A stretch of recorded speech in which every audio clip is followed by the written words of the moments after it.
My name is Mindy Smith. My motivations to stay clean was I wanted to constantly work on myself. I constantly wanted to push myself to be the best version of me to date. So for me to break down all those character defects, all those behaviors, all the negativity, to get to the core of what my issues were, whether it be mental health or the physical abuse that I've been through, that was very important. My life is easier because I'm able to deal with feelings and emotions at a different rate than what I was. I always wanted to master a problem versus dealing with it head on. And now that I'm in recovery, I'm learning adulting all over again, and that was really important. Kenneth Jenkins. A little over 29 and a half years.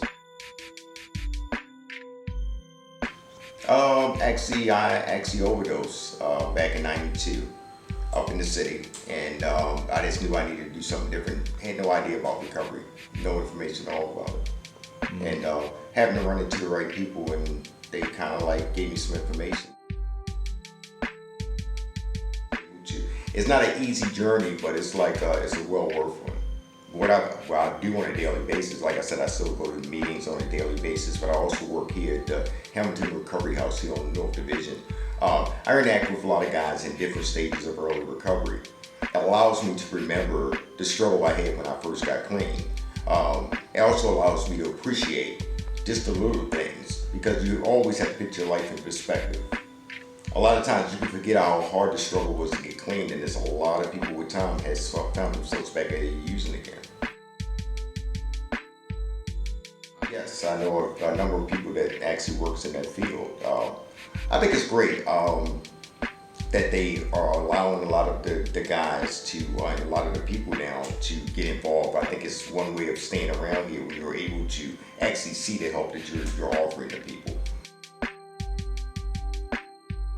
Most times you heard about Norcan, basically when the ambulance paramedics came and then they had it on them. The best thing they ever did was make it accessible to everyone.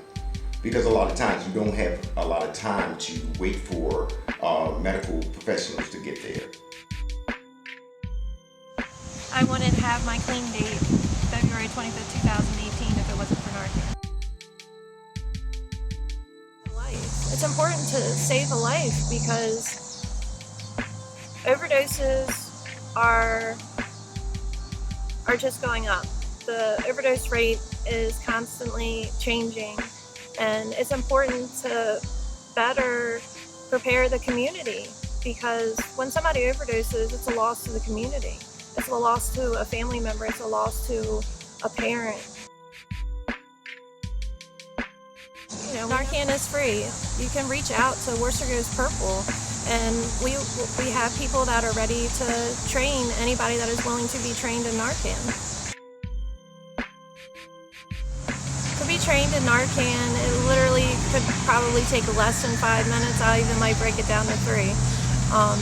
It's really super easy to learn. You just have to be willing to. And they told us the do's and don'ts.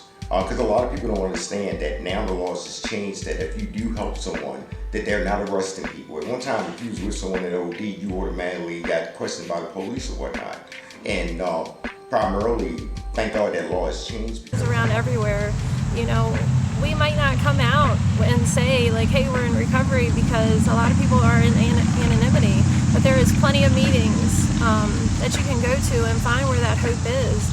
And we're always willing to help someone get into treatment or to, help lead them in the right direction.